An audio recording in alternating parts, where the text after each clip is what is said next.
来最近出国做工的被害人愈来愈多，都惨新兴障碍者嘛受骗风软禁。阁有议员接到报案，讲有一群人互薪水真悬，包食包住，骗到柬埔寨要来做工，但是煞互压迫爱做诈骗，毋但互领地，对方阁诈请，随时来监视。想要离开，就要付赎金5万的美金，也若无，就是爱骗阁较侪人来做交替。警方嘛真无奈，讲若是人到国外，因为两国无邦交，要救人是真困难。这个全球反诈骗组织嘛来呼吁，讲即卖是非常危险的时期，而且点名5个国家：缅甸、泰国、柬埔寨、寮国甲杜拜，提醒民众千万要小心。不管遐国家有啥物款的工作机会，不管有偌尔啊好康，莫去就对了。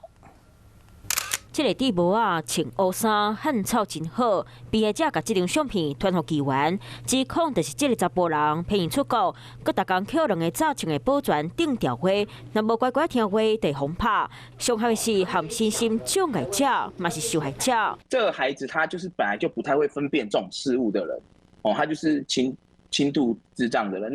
那你还去骗他，我就觉得很夸张啊！而且还是同侪。就是同样是从社福机构里面出来的孩子，这份关心水工课包食佮包大，要找服务人员，煞甲人带到柬埔寨泰国，实际上煞爱因做诈骗工课，若是无乖乖配合，对方要求付5万块美金的赎金，或者是叫你爱佮找3个人要来，才会当离开遮。逐工的生活就是互关起来拍。这些诈骗集团很恶劣。今天他应征你的时候，用很上流的接待方式，让你觉得你自己都不可能会不被录取，最后呢，你就被录取了，然后你自己觉得很兴奋。根据台北市警察局统计，为去年到今年7月，已经接到6件报案，拢总13个被害者。到即马94个人成功返来台湾。警察今日当搁一摆呼吁，人若是到国外，就真歹救回来。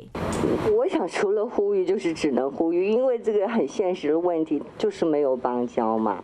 就是没有邦交，能怎么办呢？所以说现在也没有引渡的任何的互助条例，所以真的什么都做不了。警察除了到机场举牌仔，提醒民众，若看到真悬的薪水，出国包食佮包大，免经历这个关键字，这大部分一定都是诈骗。你好，我是宋彦明。想知道更多的新闻内容，请订阅华视新闻的 YouTube 频道，并且按赞、订阅、开启小铃铛。另外，可以上 LINE 贴图小铺来购买华视主播的官方贴图。